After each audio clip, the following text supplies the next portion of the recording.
Simco सूतगिरणी कामगारांचा प्रलंबित प्रश्न सोडवण्याचं आमदार देवेंद्र कोठे यांचं आश्वासन। सोलापुरातील चिंचोळी एमआयडीसी येथील सिमको स्पिनर्स कामगारांच्या प्रश्नासंबंधी पालकमंत्री व कामगार मंत्री यांच्यासोबत 30 जानेवारी रोजी तातडीची बैठक लावून लवकरात लवकर हा प्रश्न सोडवू असं आश्वासन आमदार देवेंद्र कोठे यांनी बेरोजगार कामगारांना दिलं। सिमको स्पिनर्स सूतगिरणी चिंचोळी एमआयडीसीत 1992 सालापासून व्यवस्थित चालू होती। या गिरणीकडे चिंचोळी एमआयडीसीतील पहिला कारखाना म्हणून पाहिलं जात होतं। असं असताना कामगारांना कोणतीही पूर्वसूचना न देता ही कंपनी NCLT न्यायालयानं 2019 साली बंद केली।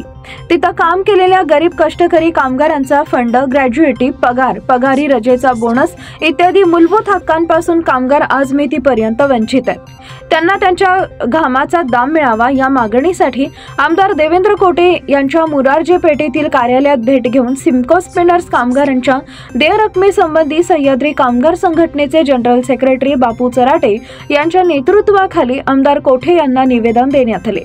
त्यांना निवेदन दिल्यावर सविस्तर माहिती देण्यात आली। त्यावर आमदार कोठे यांनी पालकमंत्री आणि कामगार मंत्री समवेत बैठक लावून सकारात्मक निर्णय घेण्यासंबंधी सर्व कामगारांना आश्वासित केलं। त्यामुळे कामगारांमध्ये आनंदाचं वातावरण निर्माण झालंय।